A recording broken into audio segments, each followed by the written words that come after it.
Thank you.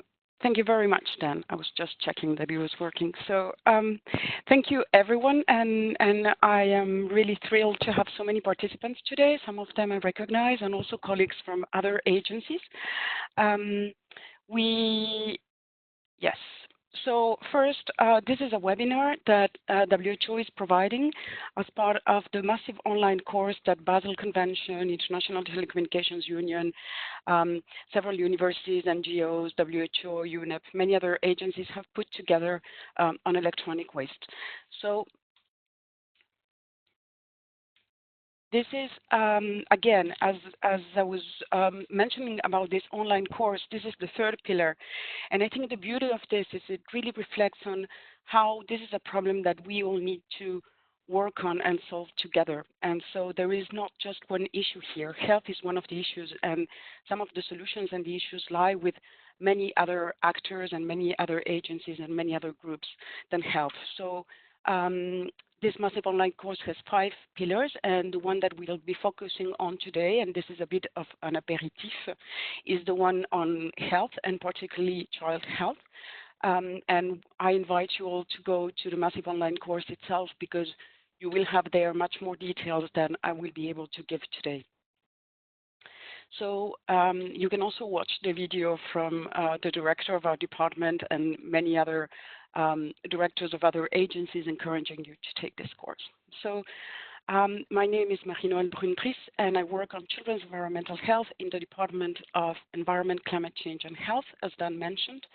And we have been focusing for about 5 or 6 years now on how electronic waste particularly affect children. Of course, it affects everyone who works on it in the informal sector, the workers as well, but we'll be seeing that some of the toxic effects of these chemicals and these metals are particularly harmful for children, and in a way we really need to protect the future of our societies, so our children. Some of these slides are also available online at the WHO website. On children's environmental health, you'll have the full you'll have the link at the end, and you can request these slides and use them as well. So this is based on some of our training materials. So one of the reasons why we really care about environmental health and children's environmental health is because we know today that 1 out of 4 deaths in children under 5 are due to environmental risk factors that are completely preventable. The same is true for about 26% of the childhood diseases that young children have. They are preventable if we take actions on, if we take environmental actions.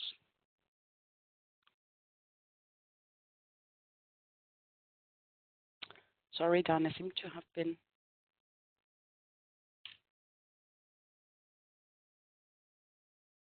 blocked.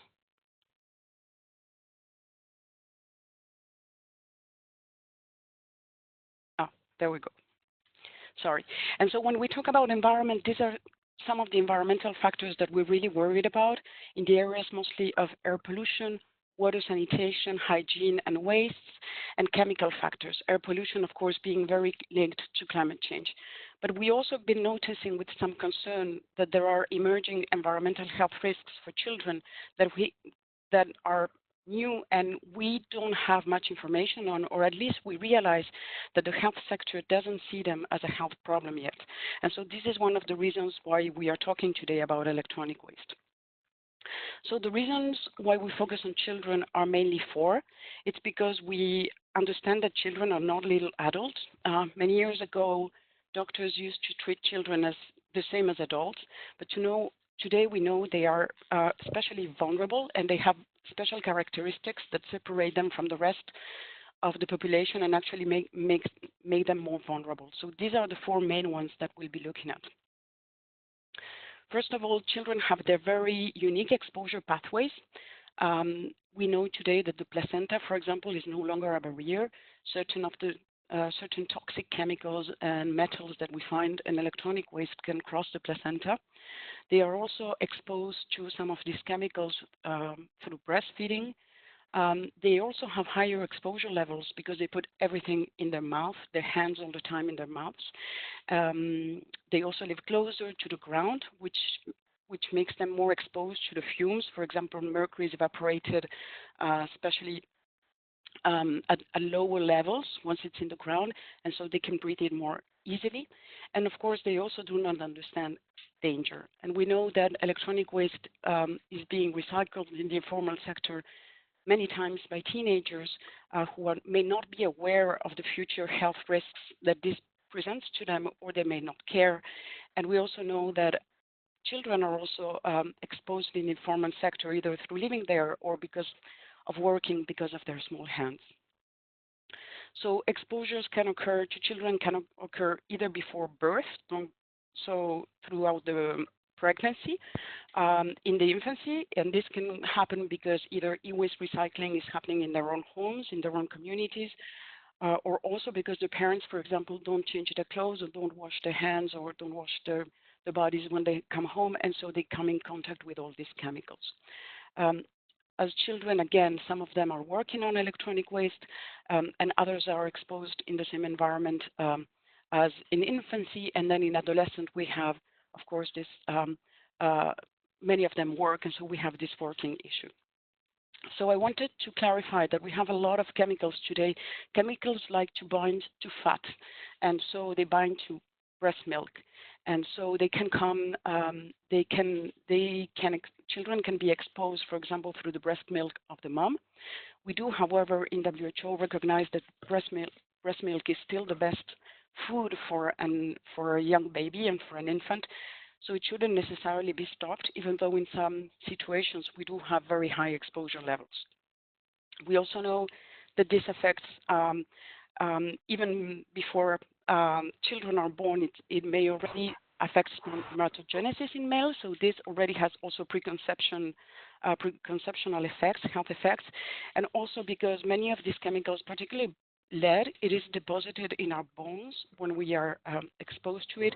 This gets recirculated during pregnancy, which means that it reaches the fetus because it gets released with the calcium. It gets associated with the calcium in our bones, and it gets released again in our bodies when we're pregnant, which means that, again, we can be highly exposed when we are in our mother's womb. And actually, this already builds up our future lead content of the future body. So this may have actually, this is something that can be carried on for generations. Again, we talked about child labor, and I just wanted to remind everyone about the different international labor organization conventions defining what is hazardous work, something that can jeopardize children's physical, mental, or moral health. There is also a basic minimum age for working of 15, and also the tasks that should be performed when you're a teenager shouldn't be tasks that are too heavy, but more kind of light work. And so, again, what we see many times in the informal sector is child labor at its worst. So this is a very old scheme, but I like it very much because it shows that from conception until it goes until the full-term baby, it shows that there's times that we can see here in red when some organs and systems are being developed, and they are particularly vulnerable to chemicals or to metals that may affect them during that time. And we can even see that as time evolves, other organs are being more highly developed.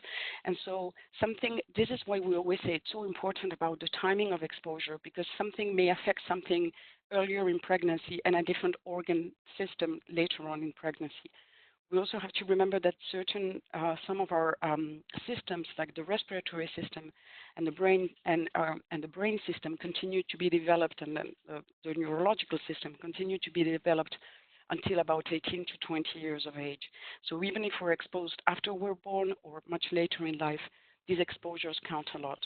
We also need to remember that when a child is very small, many of the different systems that they have to get rid of these chemicals that we have completely developed as an adult are not completely in place yet. So they also have more trouble getting rid of some of these toxicants.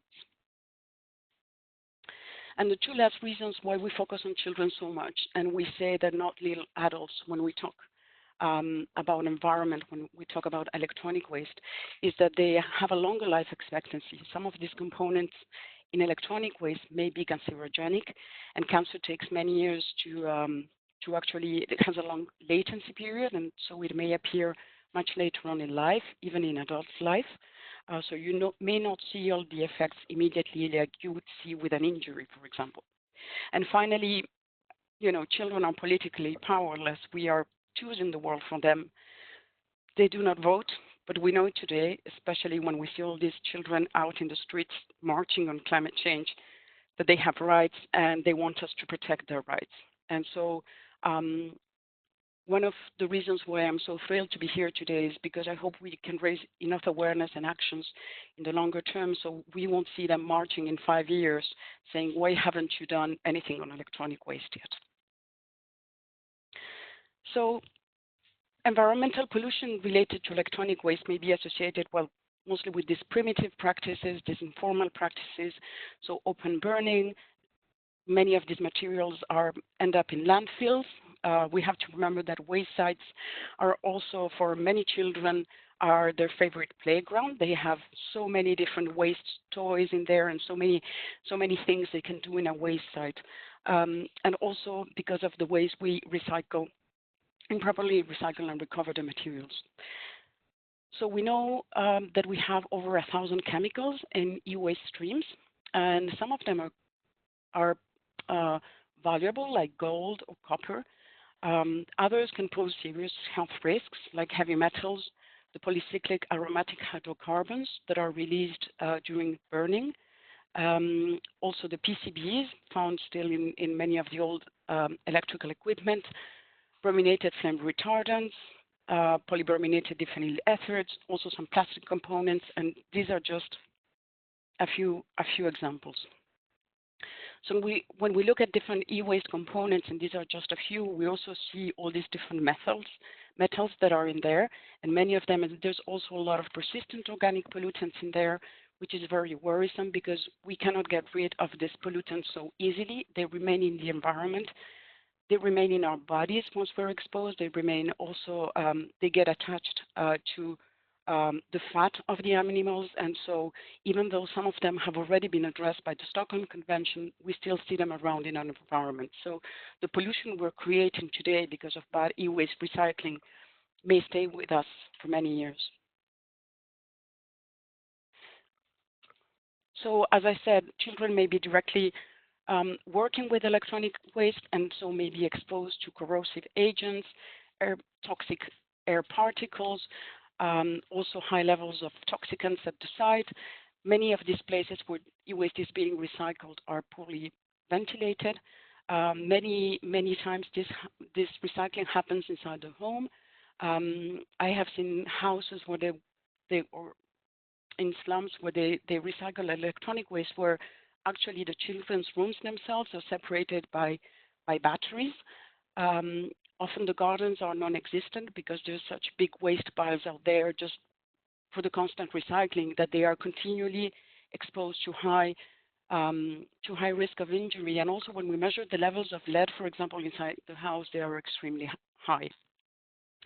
And then even if the family or the children are not directly involved in e-waste recycling, we see that the pollution, many of these components like lead, for example, stay around in the area and they can be there for a long time. So again, children can be exposed just by living near informal e-waste recycling towns.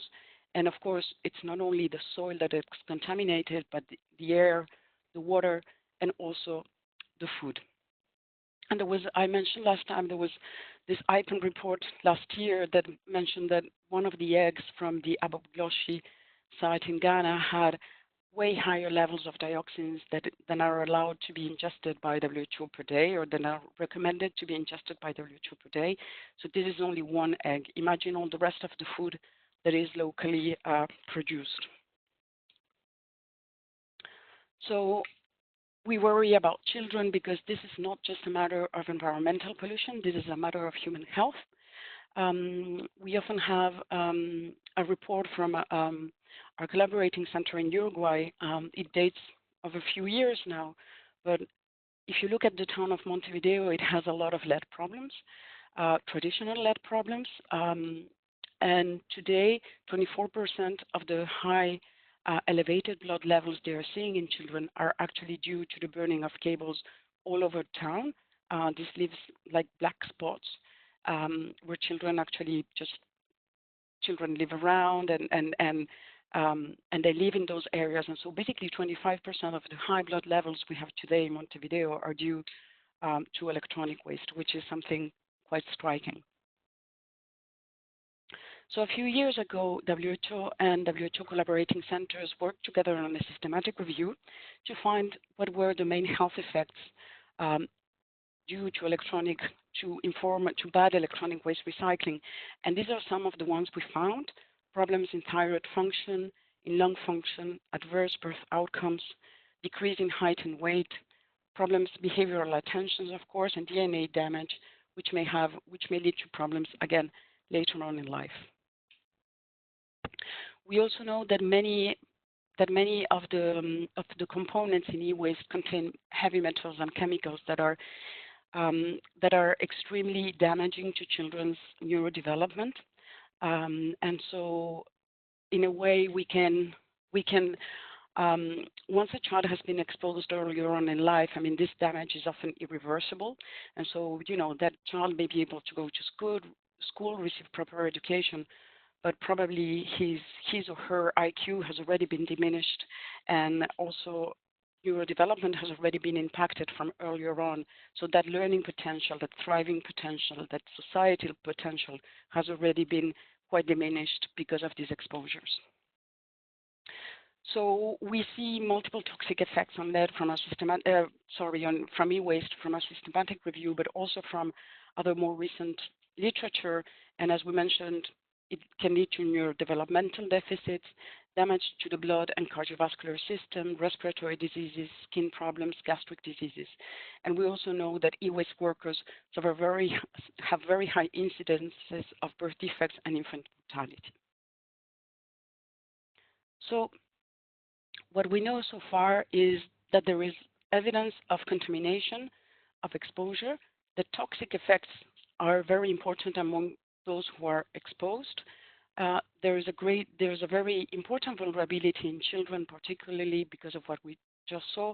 And there is also a social vulnerability because people who are working on doing informal electronic waste recycle, they're doing this for a living, and often they don't have another option for an income. The problem is quite similar to what we see in artisanal small-scale gold mining. And so these are populations that are sometimes they don't even have healthcare access. There is a very strong, there are very strong social problems that have to be addressed as well. But we also know there's injuries related to electronic waste dismantling, but there's also a lot of different chemicals, and all these chemicals and metals we have been mentioning come as mixtures. There's many of them in each of these components. They are not always the same, so they create kind of a cocktail effect. So in a way, the effects they may lead to are not just from one component, but from many others, and so they can be additioned and even multiplied. And as we said, they depend a lot on the toxicity of the component, on the dosage, and especially on the timing of the exposure. They may be cumulative, which means that every time you're exposed to lead, your body just accumulates it in your bones and your systems, and they may also have intergenerational effects.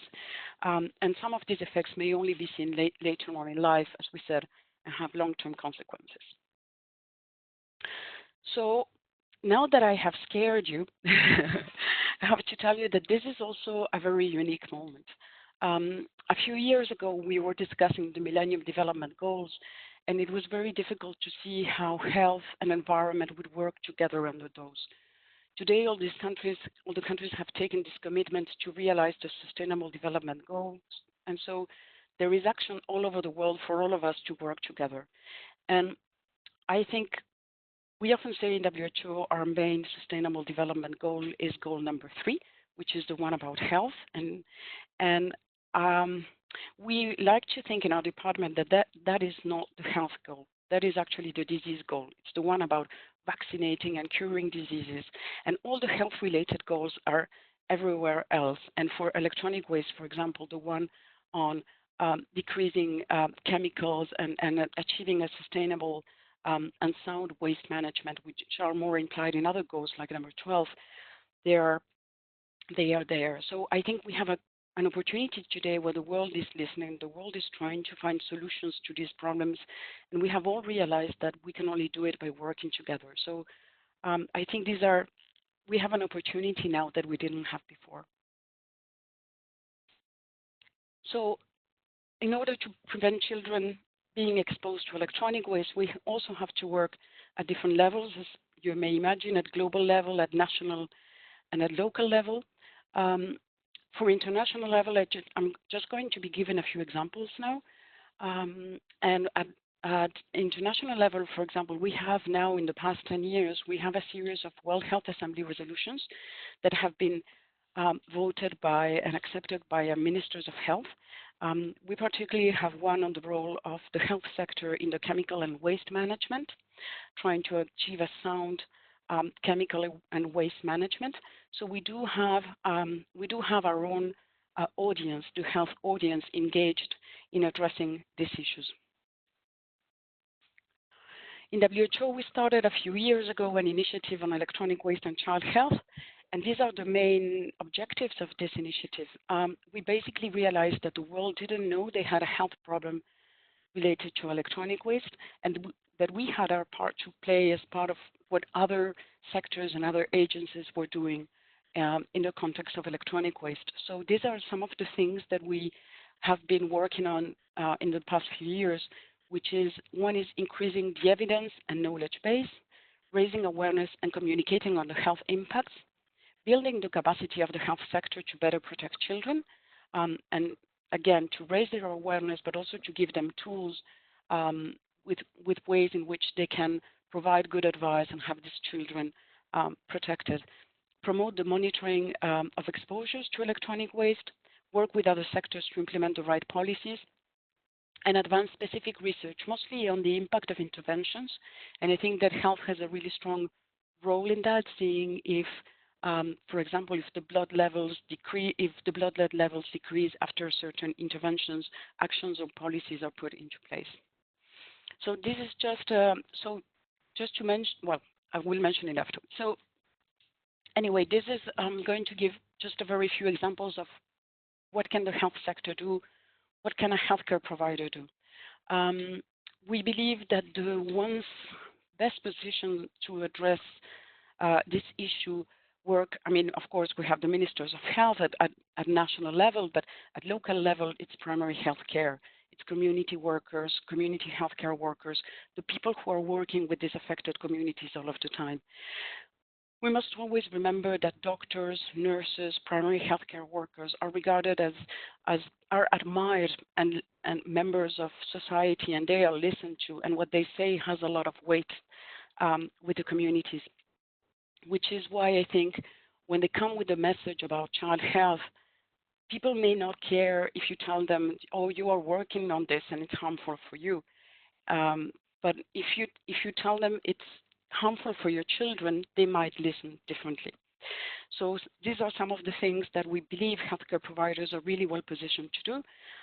Of course, to promote interventions to reduce electronic waste, to guide surveillance and epidemiological vigilance for some of the illnesses and also some of these exposures, to work closely with the affected communities, to help identify the problems, map the problems. Primary healthcare workers are often walking around and working in the whole community, so they can easily identify where electronic waste recycling is going on. Many of these also visit the mother's home, for example, when the mom has a baby, in order to give advice about breastfeeding. And that's also a unique opportunity to provide advice about other environmental risk factors and to detect if there could be a problem, an e-waste problem in that home, in that neighborhood, then report it back to the local clinic, discuss it with the mayor, with the community authorities.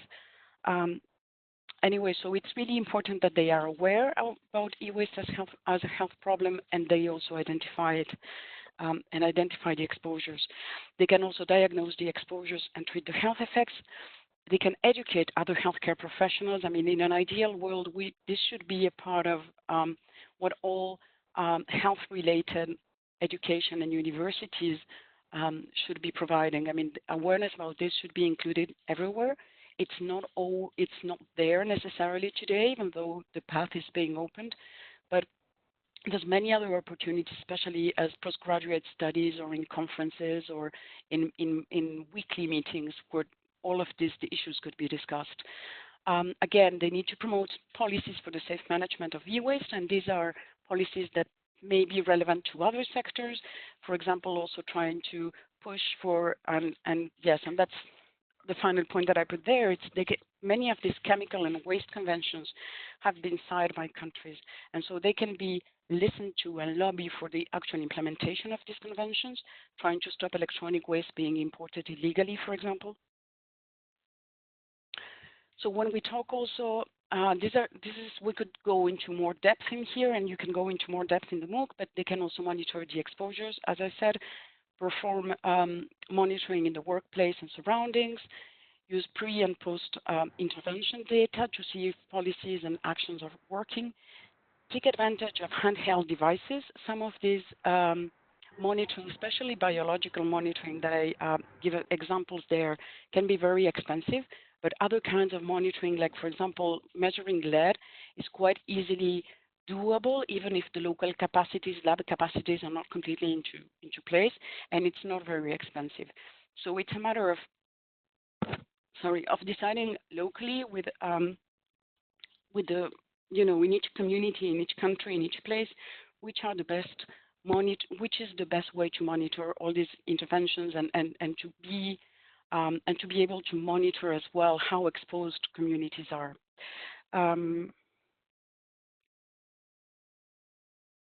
And I think ultimately what is important about monitoring is that, in an ideal world, and this, we should all have, every country should have proper lab equipment to do proper monitoring. So we can already choose the monitoring that we can do. But I think as we advance on electronic waste and on many other chemicals interventions, we hope that labs will be able to meet this, to have the resources to actually be able to perform more monitoring. So these are some of the questions that a healthcare provider, as we said, for example, the primary healthcare worker can ask. These are just a few examples, but there could be others, and they could be adapted to your local situation. And again, I think these questions can be asked also if they're not necessarily targeting e-waste interventions. They could be targeting other kinds of interventions, but if it's got to do, for example, with household air pollution and the fuels being burned in the homes, well, you can just add one or two more questions about electronic waste. We don't want to impose every important theme to the workers, to the primary healthcare workers, but I think the fact that they go and visit the homes could be taken as an opportunity to find solutions for this. So to finalize, I wanted to bring forward a few of the tools and resources we have. We have a WHO training package on children's environmental health for doctors and nurses, which are full sets of PowerPoints with notes and references that everyone can choose from and adapt to their own context. We do have one on electronic waste, we have one on lead, we have one on mercury, we have one on how to take a pediatric environmental history. This MOOC is really important because this MOOC really gives so many different solutions to this problem and really looks at it in a much more holistic way. We also have technical information, so as I said, a systematic review that we're updating, and also a series of publications in the literature on child health and electronic waste. We also have a Children's Environmental Health Atlas, a WHO one that was published 2 years ago, and one of the chapters is on electronic waste. And then we will soon have, in a couple of months, we will have the first WHO book on e-waste and child health, where we will be looking at many of the things we discussed today, the way children are exposed, the health effects that we found in the literature, and also which are the different actions at different levels that can be taken by the health sector, which is WHO's main audience. And we will also have for the first time a small health chapter, child health chapter on the upcoming global e-waste monitor that is being published, I think, in April. And so part of our mission is also to disseminate information. So we do this through a different WHO channels, be it Twitter, being newsletters for the more traditional ones, our websites, and we also try to take every opportunity that we have whenever we have a child health conference to bring this issue forward. We were also hoping to maybe have an event on a future World Health Assembly, if this is so requested by member states. This one is, with the coronavirus, it's going to be difficult, I think, to get to this one, but we hope soon to be able to raise even greater awareness between the ministries of health, both with this book, with our actions, and also hopefully in one of the future assemblies. Anyway, so yeah, so our next steps is to continue communicating. We are now also part of a global electronic waste coalition that is being formed between 10 United Nations agencies and organisms, including Basel Convention, who is here. And we are all trying to work at global level to continue raising awareness, creating an evidence base, creating capacities like this MOOC, for example, but also to start working locally. And for that, we joined forces with UNIDO a couple of years ago, and we'll soon be starting our first child health pilot in 2 countries in the Americas as part of a bigger project that they have. And we also hope that as part of this bigger e-waste coalition, we should ideally be able to start country interventions as well between the 10 different UN agencies, hopefully in Africa. But yes, this is still under decision, but we really want to raise the awareness at international level and communicate on this, but at the same time, really take this issue to the countries so they can find solutions for this. And that's the end of it for me. So I invite you all to join this MOOC. I have reminded everyone of the link to the massive online course, and also our website where you can find a lot of the materials that I mentioned. And yes, I really hope that we can all keep working together to protect our children, and to protect their health. Thank you very much.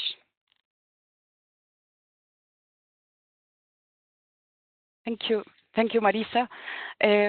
Yes, so we in WHO do not work directly on extended producer responsibility, so I feel this question would be more geared to another United Nations agency, but we do promote it. And one of the things that we really ask our audience is that they promote the right levels, the right policies, at country level.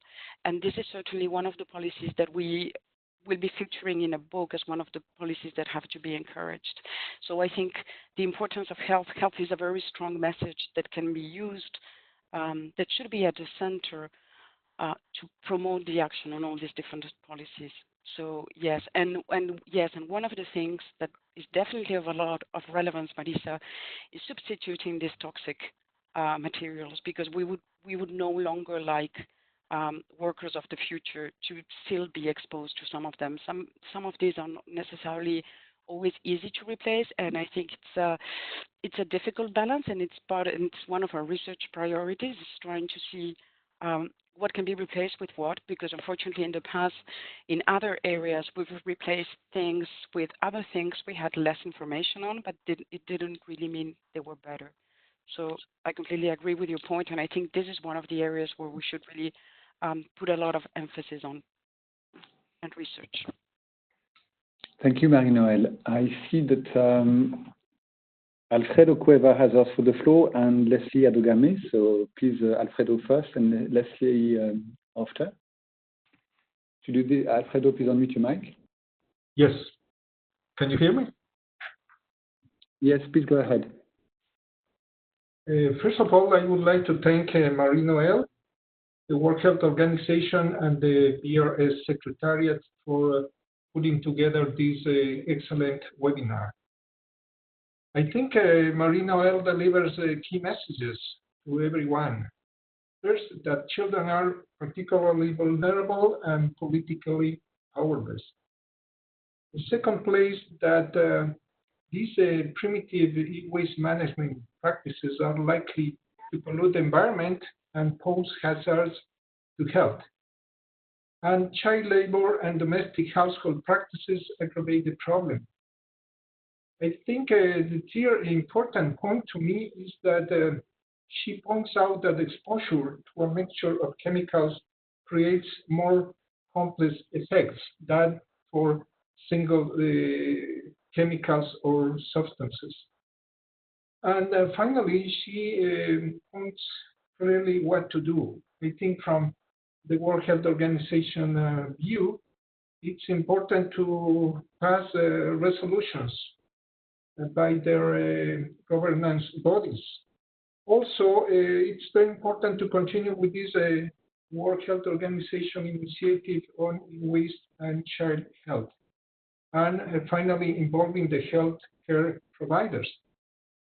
I'm very glad that she mentioned also the participation of the World Health Organization and PAHO in this effort of UNIDO funded by the GEF to promote environmentally sound waste management in Latin America. And UNIDO is ready to work together with WHO and PAHO and others in this challenge. She correctly mentioned that not only PAHO is and World Health Organization is involved in this project.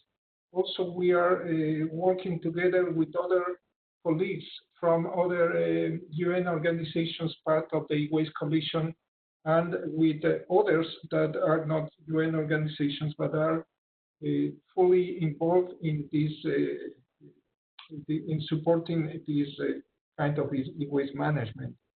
From our side, we really would like to support through our policies and projects actions in favor of children and other vulnerable populations. And I think we are starting in practical terms with these projects and the two pilot projects that she mentioned. Also, we would like to promote and implement advanced practices for waste management that simultaneously reduce exposure to hazardous chemicals. This is really the key to this project in Latin America, to avoid these primitive practices and instead to cooperate together with the governments and others in implementing advanced practices, really. And I think we also have to work harder on involving other key stakeholders, because of course everyone has certain area of influence. In UNIDO, we really don't have a close relationship with the care provisioners, but we can involve other stakeholders like collectors or the dismantlers, recyclers, and others. And I think solving this e-waste problem really is a complex issue, and it requires the concurrence and the cooperation of everyone, both from the public and private sector, and work, as Marie-Noëlle mentioned, not only at the global level, but also at the regional, national, and even local level. Thank you very much. Thank you very much, Alfredo. Yes, I completely agree with everything you have said, and actually we very much look forward to this first pilots in Latin America that we're doing together, because we do hope that we can have a framework, a very well-established framework after that, that can be considered for interventions in other countries and for being adapted to other countries. So completely agree. Thank you very much.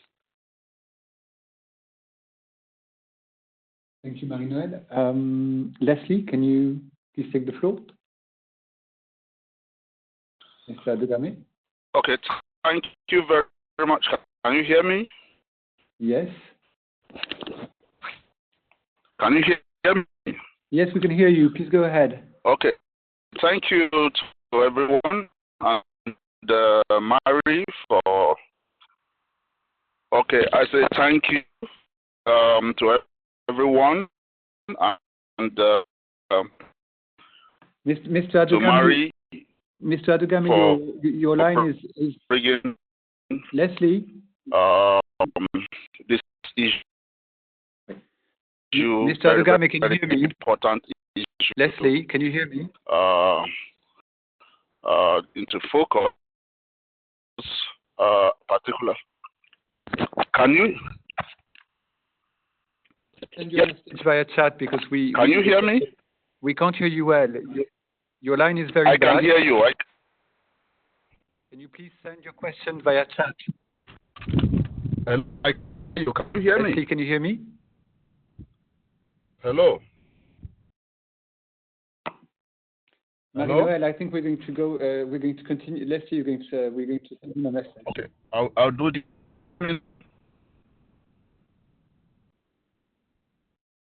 Yes, go ahead. Marie-Noël, I'm sorry about this. No worries. We will send him a message and try to get his question via chat. A few questions have come through the chat. I think you've been copied in all of them.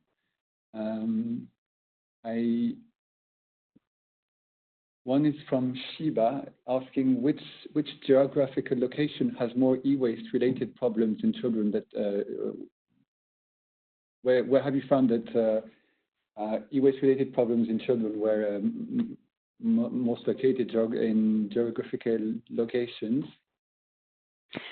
Yes, so that is actually a very interesting question, because I think the places where we have most information are these recycling towns, like the one in Guizhou in China, like we have also in Ghana and Abogloshi, and that's where a lot of the studies have come from.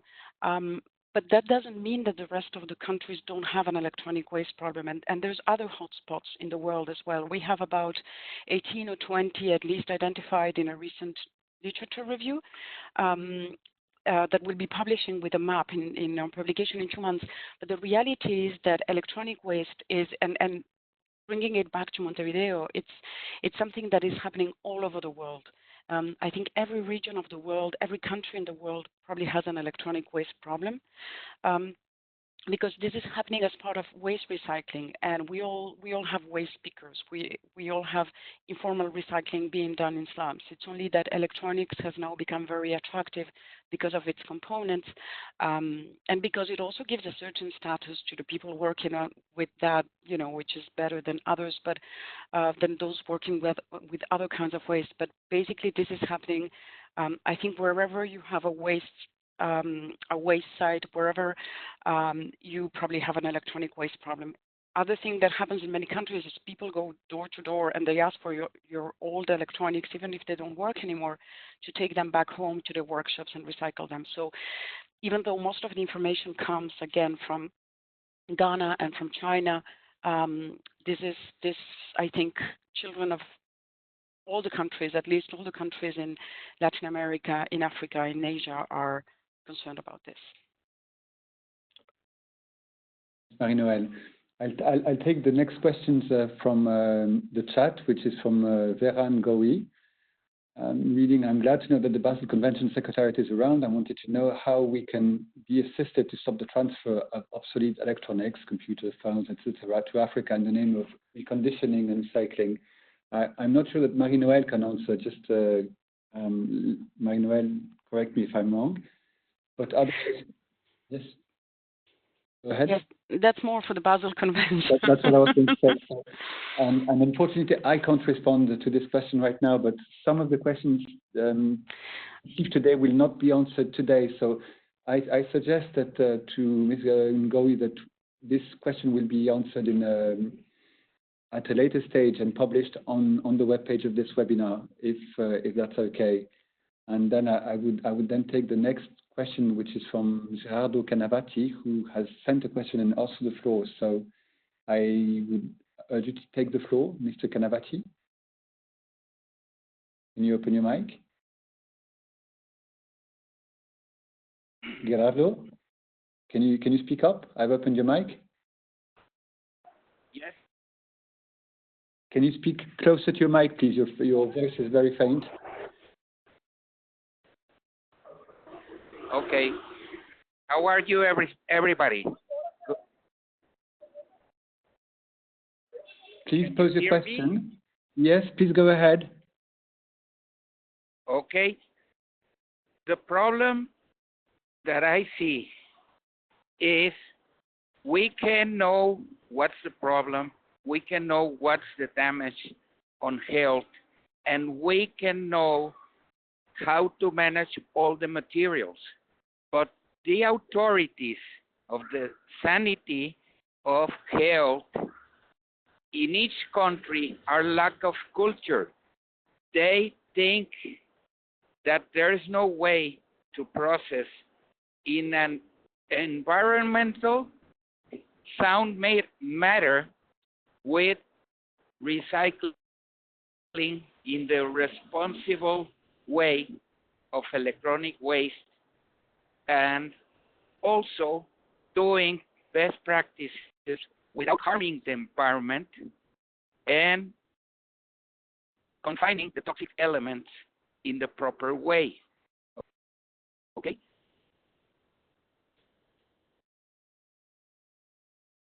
Thank you very much, Gerardo, and I completely agree with the fact that this is not often seen as a health problem, and I think in many cases it isn't. We do have in the UNIDO project, we do have a few ministries of health that are working as part of this project, so they already are aware. But I do think I do completely agree, and even in I think even in WHO itself, it's not necessarily seen electronic waste as a health problem yet. And this is why we are working on this. We're advocating, we're accumulating the evidence, and we want to give it as much visibility as possible, because ultimately, once your health minister or your health ministry is aware that there is a problem related to electronic waste in the health, and that will be ultimately paid by health, because all these health problems ultimately are paid by the health sector. Well, once they do that, they will need to actually liaise with the other ministries and with the other sectors, as you rightfully said, in finding the local solutions. Thank you, Gerardo. Okay. Thank you very much. Thank you. Another question is from Perpetual Eze Junor. Pardon me for the spelling. Good day, everyone. Thank you so much for this presentation. I am from the Federal Ministry of Health in Nigeria, working in chemicals management program. I would like to ask what measures have been developed to ensure proper disposal in e-waste, especially in dumping sites? There again, it might be related to the Basel Convention. Marie-Noëlle?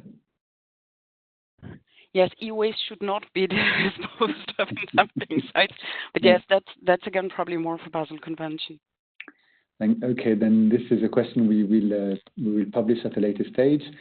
A question from Andrés Ramirez Restrepo from the Ministry of Environment of Colombia. Would like to know which are the toxic doses or lethal doses of these toxic substances, or if there are any recommended level of exposure addressed by the WHO. Okay, so that is that is a very good question. We don't have, I mean, I mentioned over 1,000 chemicals. We don't have doses for many of those chemicals. We have doses in certain chemicals, especially for food levels. But for the environment levels, it's what there is right now is, for example, for something like lead, WHO has been working for the last 10 years on trying to come up with a level that is acceptable in the environment on lead. So we do know, so there's a lot of different countries and agencies that have their own levels. Basically, no lead level is safe at all. I mean, we shouldn't be having lead, but we all do have lead. So it's difficult to set a specific level. So we do have them for food. We don't have them for all of the environmental contaminants. But there's many countries and studies that do set limits. And yes, and basically for many of these, even at lower exposures, even at low doses, they are already harmful, and especially when a baby or a child is exposed. And for some chemicals, especially many of the endocrine disruptors in the persistent organic pollutants, for example, we see that even very low levels can have an effect later on in life, because they can affect the way the different systems develop in a child.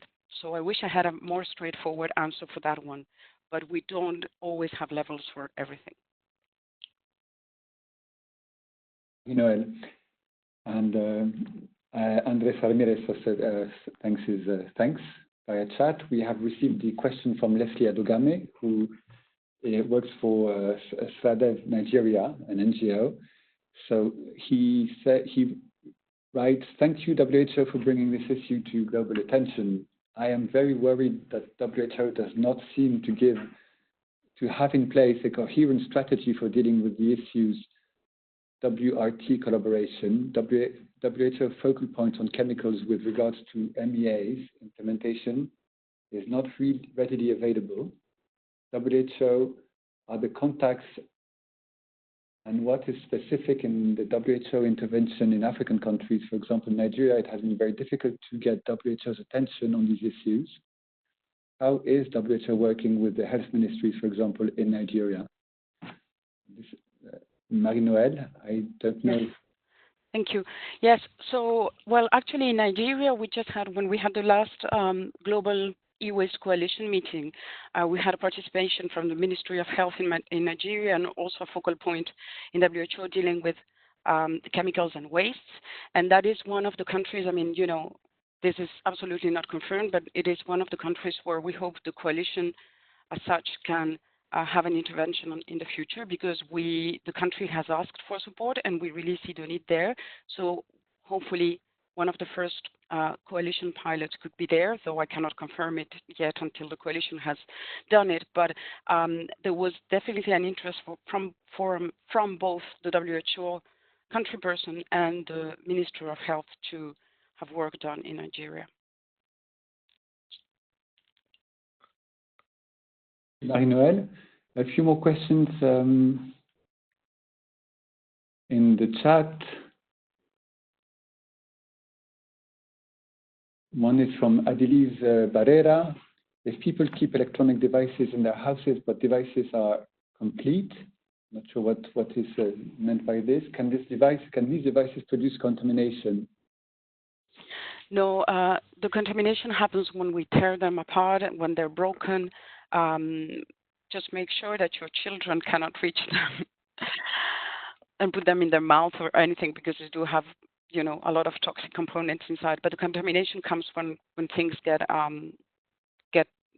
recycled, discarded, and torn apart or burnt. Thank you. Another question is from Eric Arthur. I want to know what the UN and WHO are doing to stop the importation of second-hand electronics to Africa and all the developing countries, as the Western European countries are well advanced in terms of recycling, right from the source. These second-hand electronics which have reached their end of life do not come to Africa and get, so that these end-of-life devices do not come to Africa and get the children exposed. Well, this again, I think, is a Basel Convention. That's a Basel Convention, but that definitely is one of our main worries in the UN, is about all the shipment that is supposed to be working but is not really working anymore. And that's definitely something that I know Basel is working very heavily on, and that's why we all need the support from the countries, so the Basel Convention guidelines and policies do get implemented and do get respected.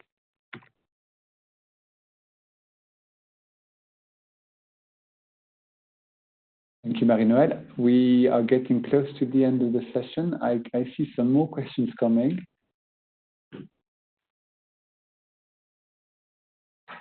There is a question from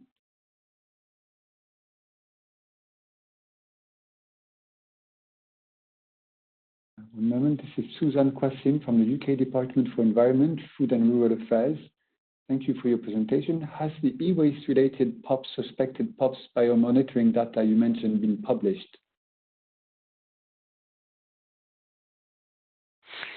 Yes, so there are publications on biomonitoring, and yes, and on health effects as well. And there's many of the health studies actually follow either monitoring or biomonitoring, have monitoring or biomonitoring data, and on POPs as well.